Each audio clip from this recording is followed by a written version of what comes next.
Hello, ladies and gentlemen. This is your girl, Mitzi. Today, we are going to be thinking about personal motivation. I know we spoke about motivation in other episodes, but today we're really focusing on personal motivation, how it really affects you personally. I have a special guest today that will be giving and sharing his perspective on this matter. Dave, why don't you go ahead and take it away? Hi, everybody. This is Dave. It's a pleasure to be here. Motivation, what a funny thing to talk about, isn't it? It seems like it's just there, but it's not. I've worked in healthcare for 35 years, way back into the 1980s. And most recently, I was working as the CEO of a community health center. Do you know what a community health center is? I believe so. It's just where the community comes, and if they need like certain health questions or just a place to be around, they have that opportunity to do so. Is that right? It can be very similar to that, I think. There are about 1,400 community health centers all around the country. So literally every county has access to a community health center of some kind. And the idea was to provide services where maybe there was less access, serving more vulnerable populations. And where I was in rural Oregon. I'm in Washington State now, but I was in rural Oregon. And we served a lot of migrant and seasonal farm workers, for example, as well as a lot of, people who weren't. But that was kind of, that's how we got our start, because they didn't have access to any care. We had developed a model that we were really proud of, maybe too proud of, I don't know. But we were looking at, like you, Mitzi, if you came into the health center, you are the captain of the care team, right? So it's not this old model where you come in and we poke and prod and ask you some questions and tell you what to do, right? And then you go off and do what we tell you to do, and then you're a good patient. So there's more like you come in and say, I have some challenges. It could be mental. It could be kind of in your mouth. It could be physical health. It could be in a lot of different areas. And you say, I would like some help. And so we become a team of people, depending on what you need, you as a whole person, right? We then flex the services to give you, hopefully, what you need to be successful. And so we had done some really cool things. We had, become financially stable. We had grown quite a lot. We outgrew our building, and we had a great reputation in the community. A lot of people wanted to come see us, and we didn't have any space for them. And I think one of the things I was most proud of was that we had eliminated any disparities in health outcomes between our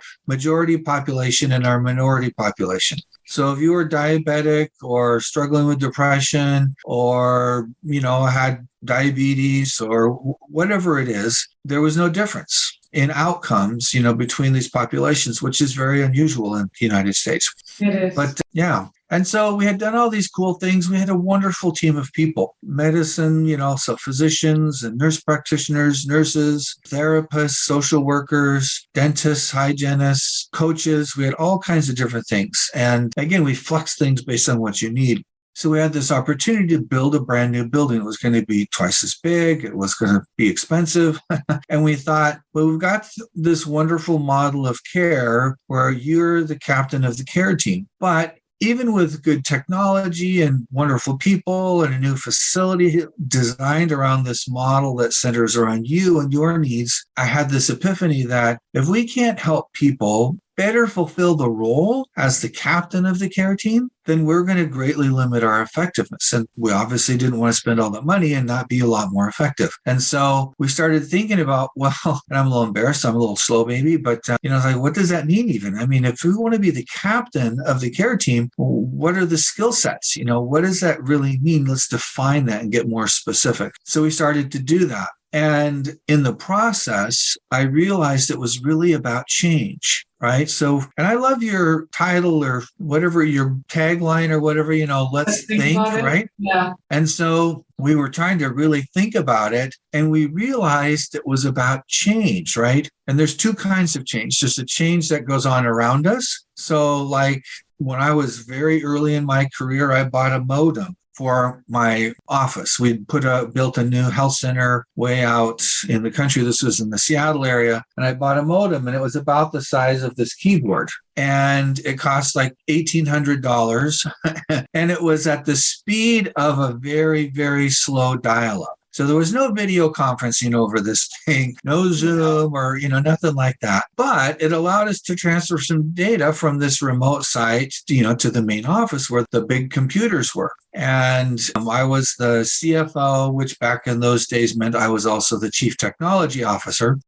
And, that was amazing. That was really cool. And figuring out how to get that to work was very relevant. Today, that's kind of useless. I mean, that thing's an anchor in the bottom of the landfill someplace. And so, today I'm on my laptop and we've got Zoom, and I don't know where you are. Oh, I'm in Wisconsin. Wisconsin. How fun is that? And I'm in Washington State, so Eastern Washington near Idaho. And we just click, and Zoom, and it's there. So technology and just things, they evolve around us. And so we need to have the ability to change, learn new skills, and keep up with that stuff. Otherwise, we lose our relevance. Frankly, we lose our capacity just to kind of be in charge of our own lives. And so that's important. But as important as it is, it's even more important that we're able to manage change inside, right? Within our own minds, within our own lives. And that kind of change takes a different skill set. So we started studying change models. And then in behavioral science, there are a number of different change models. And I got to a point where I kind of put them up on a spreadsheet because I was a finance guy for a long time. And so I like spreadsheets, and I kind of put them up and I said, what are the stages of change in these,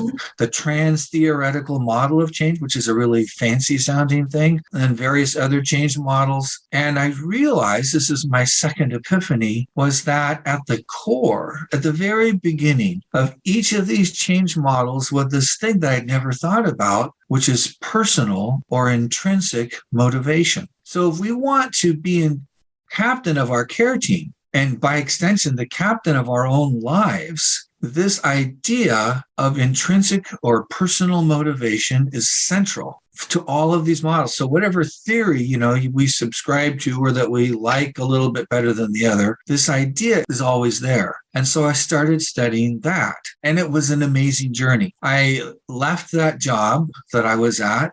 I had a disagreement with my board. I lost the argument. And so I had some time on my hands. And I spent the next 2 years really trying to say, well, what do scientists tell us are the underpinnings or the core elements of intrinsic or personal motivation, which is so essential for us, right? Just to manage our own lives in the change process. And as I got into this further and further, I realized that there's all these influences around us. There's our parents, there's our friends, there's our employer, there's, we have like 3,000 images that we're exposed to every day. Most of them by somebody who wants us to do something that they want us to do. Yeah. Click on this, friend that, buy this. Yep. Exactly. And so, it's on our phone, it's on our laptop, it's on our desktop, it's on screens at the doctor's office in the waiting room. It's everywhere you can think of, right? We have all of these things trying to influence us. But how do we then remain in charge of that? So we're not just like blindly kind of going with the flow, but in fact, setting our own course and pursuing that at our own pace, because we're all different. So it's going to look different for each of us. And so I discovered, I'm trying to cut to the chase a little bit here, these 10 principles. And they fall under 3 kind of categories. The very first is our own personal or our core values. So this isn't my parents' values or my teacher's values or employer's values, which are all fine and good, but it's about me understanding and making my own core values explicit. And so I'm trying, as I get older, to get away from the mechanical metaphor, which is this idea that we're all a machine and that we fit into the machine and we're cogs in a machine. And so we drive change and we drive progress and we drive this and that. But you know what? Driving doesn't work with human beings, right? I love the late Stephen R. Covey said, we manage stuff, but we lead people. And I like using a more natural metaphor. When we're talking about ourselves and how we connect with other people, it should be more like using natural metaphors, like we nurture relationships. We don't drive relationships. I've been married for almost 37 years. This year will be 37 years. And if I ever said to my wife, sweetheart, let's get in the car and you drive me there. And if you do that, you're a good wife. And I pat her on the head and, I give her a candy bar, right? That doesn't work very well.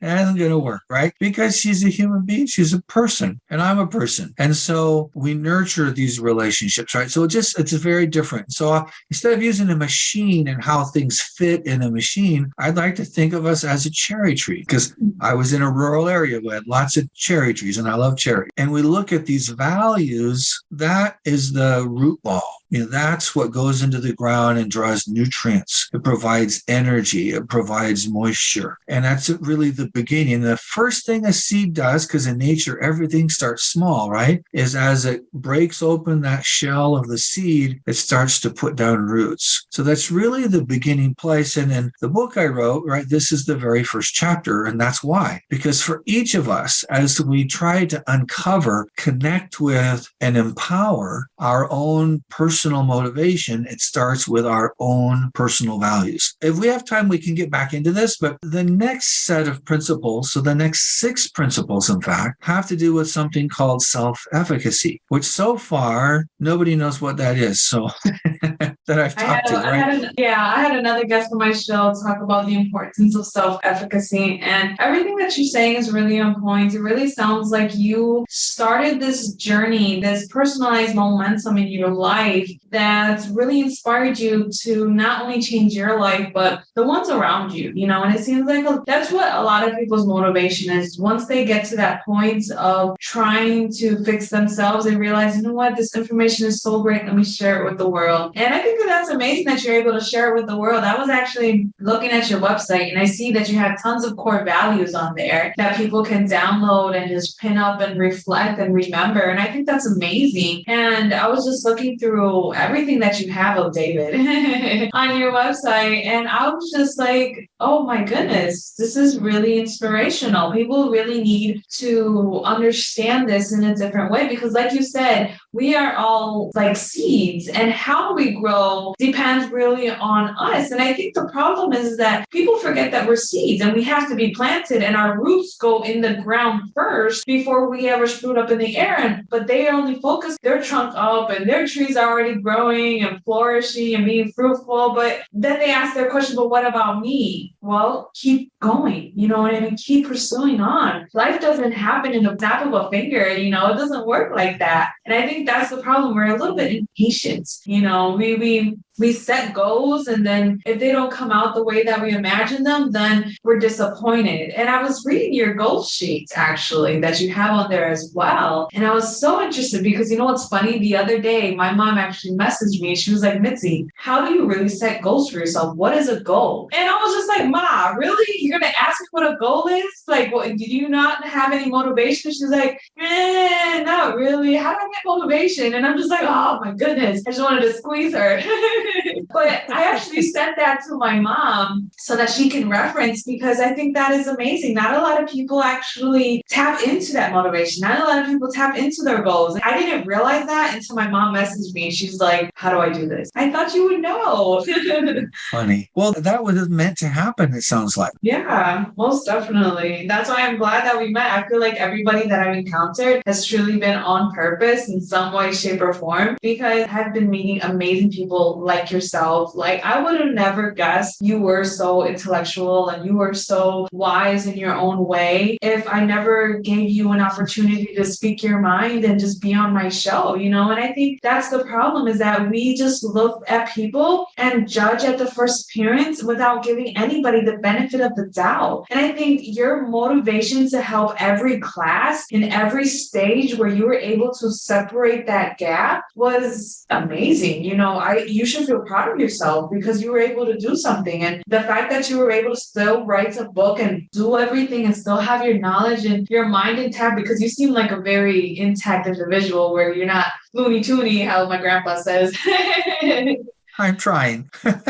Well, and it's interesting as you talk about like goals and goal sheets, right? I mean, there's a set of processes that are, or principles I think are very important as we lead up to that. But all of that stuff falls under that rubric of self-efficacy. And then the third principle, which is really important, especially for the guys out there that might be listening, because guys tend to be very, get her done focused. I just want to make stuff happen, right? Without thinking about it too much. They just get out there and get going. Also, yeah. Yeah. And so it's really important. So like the second principle in that so the start of self-efficacy, after we've recognized and made our values explicit, is really around self-awareness and awareness of what's around you. So awareness in general. And then we look at learning and intentionality. So like, what is our intent as we get into things? We can think of that like our vision. And then we get into planning and then carrying out goals. And then we move into the third area, which is self-compassion. And I look at these as balancing forces in our life. So self-efficacy is about the exercise of control. It's about getting things done. It's about making progress. But self-compassion is about recognizing that we're human beings and we're not machines. We have flaws, weaknesses, strengths, right? And we recognize that as we pursue our goals, and we never lose sight of that, the fact that we are in fact human beings, which have to be balanced creatures. If we always are pursuing, but we're never becoming, then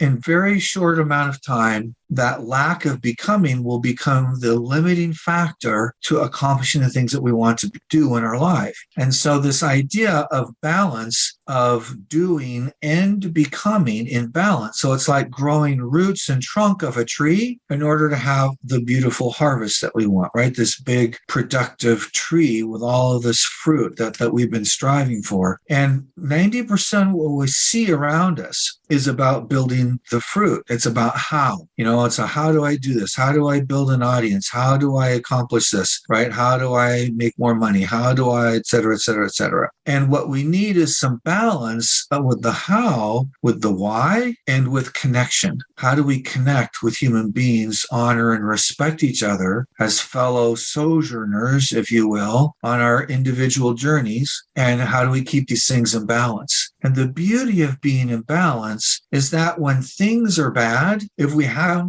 developed the who we are and who we are becoming along with what we are doing, what happens is we have a weak trunk and roots, right? Our values aren't deeply rooted in the ground. Our sense of our common humanity, our sense of self-compassion, our sense of being mindful, right? If those things aren't developed, then what happens is if we're getting lots done and there's lots of stuff on top, and then we have a trial or a struggle, right? And we all have trials or struggles, right? We all have seasons in our lives when these things aren't going well. And what happens then is kind of like the tree where you have a bad spring. And maybe, it doesn't get as warm. And so maybe it's really rained a lot. And so the ground is saturated and the tree in the slightest wind starts to fail. So we think about this in our lives, right? If we have these seasons where things aren't going as well, we're struggling. We have maybe too many things going on. Maybe there's some depression or other kind of mental challenges. Maybe we have some physical challenges we haven't had to deal with before, maybe business or,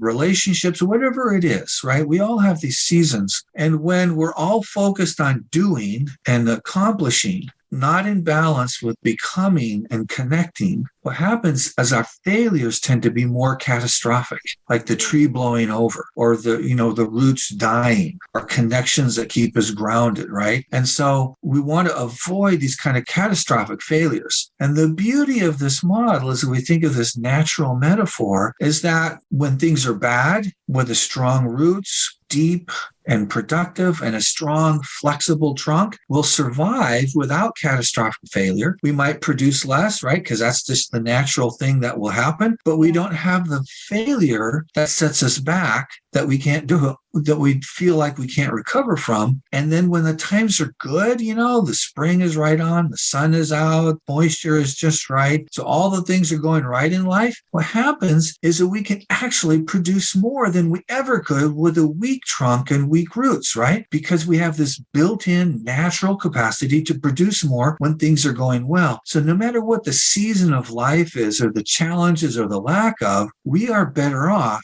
by striving striving to remain balanced in who as well as what to accomplish and become at the same time. And the beauty of that, in addition, is that we can do it for our entire life. There's never an end to that growth and development and progress. And we can do more and be more till the day we die.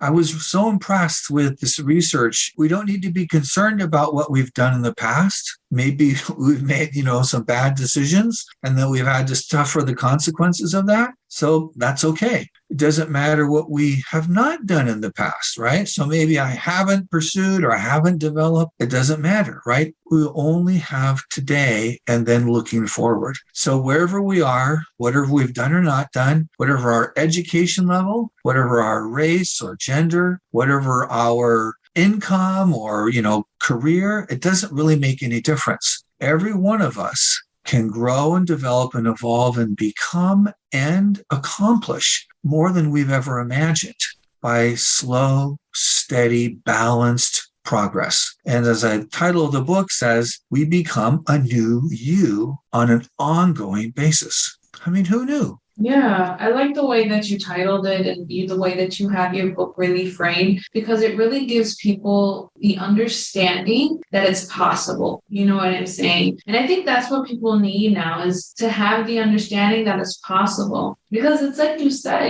they have this affirmation of what they want, and when it doesn't happen, it becomes catastrophic, as you stated, and it really flips the switch on their perspective moving forward. And I think when people read this book, it's going to give them a different understanding of how to handle that and how to keep moving forward. And I applaud you for that, because I wouldn't know where to even begin on that aspect. But I appreciate that, because everything that you're saying is making perfect sense. I'm just over here thinking about it and putting in different scenarios, and I'm just like, right on the point.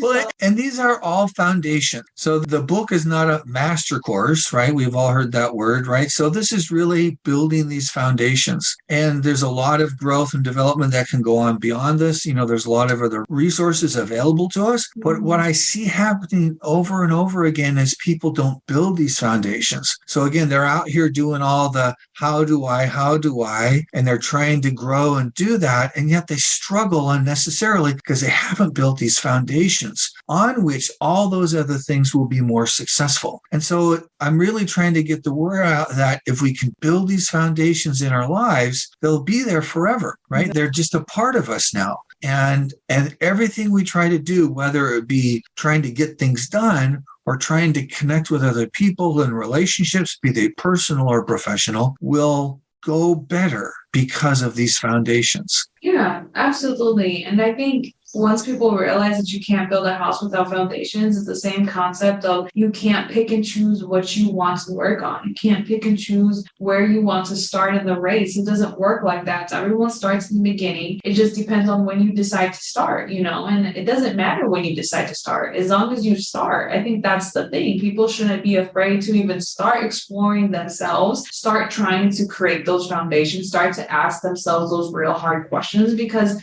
it sounds like with your book and with your foundation and where you're setting people up is to basically ask yourself, reflect on those answers and how to project that in your life going forward. And I think people really need to see that in a different way as well. I absolutely agree with you. And I guess to start wrapping up the show before the thing completely shuts up on us is, what would be some great advice that you can possibly give myself or my audience that may be listening? I know you already gave some great advice in it already, but what would be some other advice that you could possibly give us? I think a beautiful habit that helps us to think, right? So again, thinking about your audience of people who are thinking and trying to think more in their lives, a pattern that I think is super helpful that anybody can do is to start your morning each day by being intentional. So what do I want to do today? And again, in that sense of balance, who do I want to become? What is my intent?